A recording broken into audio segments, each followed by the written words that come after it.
It is unimaginable to us today that a few hundred years ago, many people did not view themselves as individuals, but as the property of others. If a person hated her master, she had no option to work for another employer, start her own business, or engage in independent commerce. What happened to change that? As with many social revolutions, the shift did not occur through a single act, moment, or person. In the West, the idea of individuals being able to think for themselves and be independent of the control of their masters arose during the 17th century. Before then, masters, monarchs, and church leaders had absolute power over their subjects by divine right. God selected the rulers and the rules. But a shift in thinking began with England's Glorious Revolution of 1688. A parliament was established to represent the people. With this sense of individual power arose the cultural movement called the Enlightenment. People started to understand their roles as individuals and their rights to make personal and even moral decisions for and about themselves.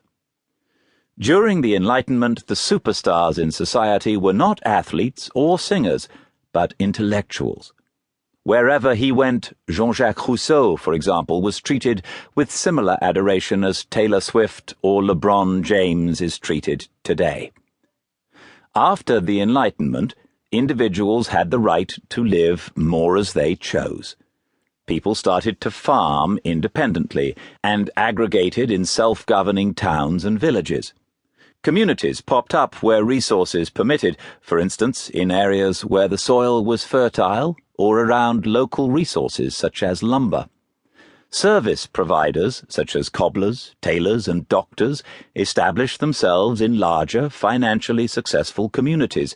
People living in smaller communities traveled by foot or horse to access the service providers. Society grew. At this point in our story, people were active from sunrise to sunset, resting occasionally on chairs, but they had the freedom to move to where the economic climate was brightest. About 250 years ago, the invention of steam engines and mechanization changed the landscape. The Industrial Revolution began and precipitated the greatest change in human living since we'd left the forests in Central Africa 2 million years before. The Industrial Revolution. Factories swipe our legs. We often assume that events in history occurred more slowly than do current events. However, the Industrial Revolution, which marked one of the most profound changes in the human way of life, occurred over only 50 years or so, beginning around 1760. The Industrial Revolution involved changing from using manual methods to complete tasks to using machines. It began in Britain. Charles Dickens wrote about London in this period. He described the industrialists' enormous wealth, but also urban poverty, child labour, and workhouses. The steam engine allowed for automation, and factories sprang up across the manufacturing sector. People moved from agricultural communities to the cities where the jobs were. Power sources changed as well from oxen to coal. By the 1850s, the Industrial Revolution had spread to the United States and Europe. The relocation of people from the fields into industrial cities was unstoppable. So too was their descent to chairdom. A Tale of Three Cities. 1. Phoenix, Arizona. It is 6 a.m., and the sun has just risen over the red rock of Piestewa Peak. The sun's power is intense.